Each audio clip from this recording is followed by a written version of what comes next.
friends, welcome to Pebbles. நான் உங்கள் கோபி செட்டிப்பாளையம் சுதா. நம்ம இன்னைக்கு செய்ய போகிறது சோயா கீமா பராட்டா. இது ரொம்ப ஈஸியாக பண்ணலாம். சப்பாத்தி மாவு வந்து நம்ம பிசைஞ்சு வச்சுட்டு இது வந்து நம்ம தனியாக தான் செய்ய போகிற கீமா. இது வந்து சோயா வந்து சுடுதண்ணியில் ஊற வச்சுட்டு அதுக்கப்புறம் வெங்காயம் மசாலா சேர்த்து செய்ய போகிறோம். வாங்க எப்படி செய்கிறதுன்னு பார்க்கலாம். 2 கப் அளவுக்கு மாவு எடுத்துக்கலாம். இப்போ நம்ம தேவையான அளவு உப்பு போட்டுக்கலாம். நம்ம கொஞ்சம் கொஞ்சமாக தண்ணி விட்டு நல்லா பிசைஞ்சிக்கலாம்.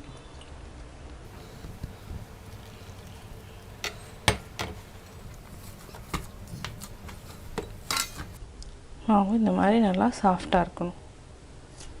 ஒரு 15 மினிட்ஸ்க்கு அப்புறம் நம்ம சோயா கீமா செஞ்சுட்டு ஸ்டஃப் பண்ணிக்கலாம். நம்ம கொஞ்சமாக தண்ணி ஊற்றிக்கலாம். அதாவது ஆல்ரெடி நான் ஊற்றி வச்சுட்டேன். இப்போ கேஸ் ஆன் பண்ணிக்கலாம். இது ஒரு 5 மினிட்ஸ் வந்து நல்லா கொதிக்கணும். அப்போ என்னென்னா கொஞ்சம் நல்லா சாஃப்ட் ஆகிடும். அதுக்கப்புறம் நல்லா ட்ரை பண்ணிவிட்டு மிக்சியில் வந்து அதாவது என்னென்னா லைட்டாக நம்ம ஒரே ஒரு சுற்றி எடுத்துக்கலாம். இப்போ எப்படி செய்கிறதுன்னு பார்க்கலாம்.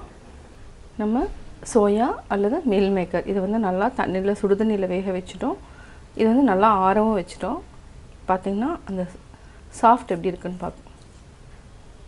எவ்வளோ சாஃப்டாக இருக்குதுன்னு பாருங்கள். இந்த அளவுக்கு நல்லா சாஃப்டாகிடணும். இதை வந்து நல்லா 2-3 டைம் வாஷ் பண்ணிவிட்டு ட்ரை பண்ணிக்கலாம். நம்ம இதை வந்து தண்ணி வந்து நல்லா புழிஞ்சிட்டு இதை வந்து ஒரே ஒரு சுற்றி எடுத்துக்கலாம். நல்லா ட்ரை பண்ணிட்டோம்.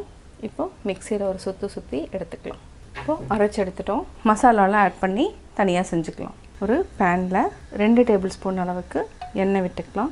எண்ணெய் நல்லா காஞ்சதுக்கப்புறம் பெரிய வெங்காயம் 2 வெங்காயத்தை பொடியாக நறுக்கியிருக்கிறேன். இதையும் நம்ம ஆட் பண்ணிக்கலாம். நல்லா ஃப்ரை பண்ணிக்கலாம். ஒரு அரை டீஸ்பூன் அளவுக்கு நம்ம இஞ்சி பூண்டு பேஸ்ட்டும் ஆட் பண்ணிக்கலாம். பச்சை வாசம் போகிற வரைக்கும் வதக்கிக்கலாம்.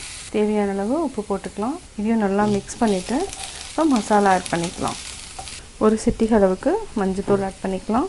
இது கூட தனியாத்தூள் 1/4 டீஸ்பூன், மிளகாத்தூள் அரை டீஸ்பூன், கரம் மசாலா 1/4 டீஸ்பூன். பச்சை வாசம் போகிற வரைக்கும் வதக்கிக்கலாம். உங்களுக்கு காரம் வந்து இன்னும் கொஞ்சம் தேவைன்னா மிளகாத்தூள் இன்னும் கொஞ்சம் ஆட் பண்ணிக்கலாம். நான் வந்து கொஞ்சம் கம்மியாக தான் ஆட் பண்ணுறேன். இப்போ மசாலா நல்லா மிக்ஸ் பண்ணிட்டோம்.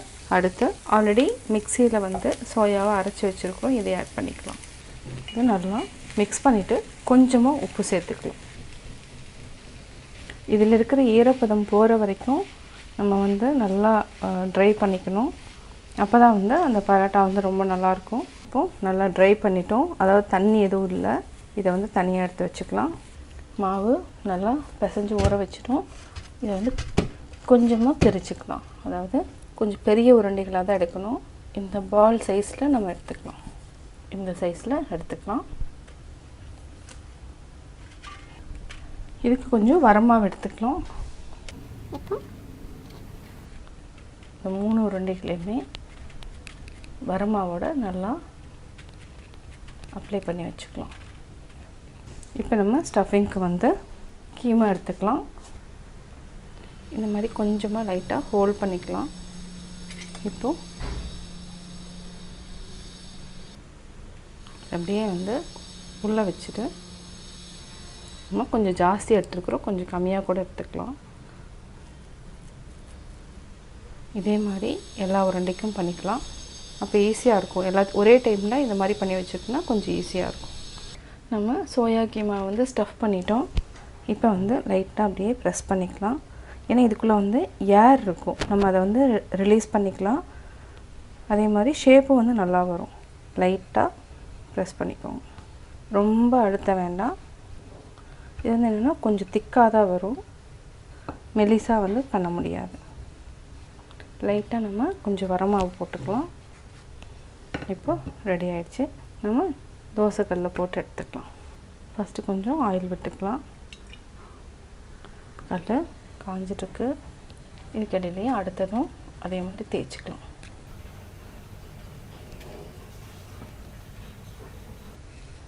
இந்த மாதிரி ஸ்லோவாக அப்படியே தேய்ச்சிட்டு வாங்க.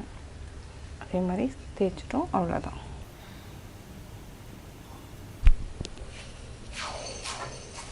நம்ம ஹை ஃப்ளேமில் வச்சுட்டு திருப்பி போட்டுக்கலாம். ஏன்னா உள்ளே இருக்கிறது ஆல்ரெடி நல்லா வெந்துருச்சு. மேலே மட்டும் நல்லா வெந்தால் போதும். இப்போ நம்ம திருப்பி போட்டுக்கலாம்.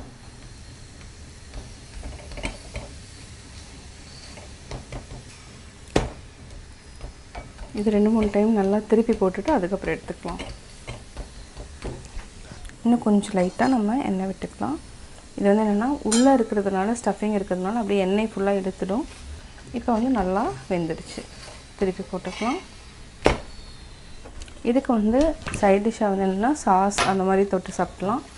கொஞ்சம் எண்ணெய் விட்டுக்கலாம்.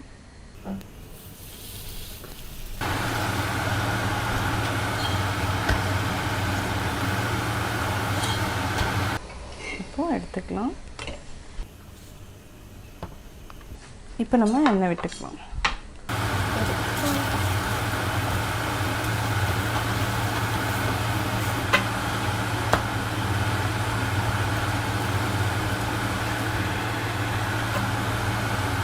நம்ம கேஸ் ஆஃப் பண்ணிக்கலாம். சுவையான soya keema parotta ready. Soya keema parotta எப்படி செஞ்சீங்கிறது பார்த்தீங்க. நீங்களும் வீட்டில் ட்ரை பண்ணி பார்த்துட்டு உங்களுடைய கமெண்ட்ஸ் எனக்கு சொல்லுங்கள். இது வந்து என்னென்னா ஈவினிங் வந்து டின்னருக்கு வந்து ரொம்ப நல்லாயிருக்கும். அதே மாதிரி மார்னிங் பிரேக்ஃபாஸ்ட்டுக்கு எடுத்துக்கலாம். செஞ்சு பார்த்துட்டு உங்களுடைய கமெண்ட்ஸ் எனக்கு சொல்லுங்கள். லைக் பண்ணுங்கள், மறக்காமல் சப்ஸ்கிரைப் பண்ணுங்கள்.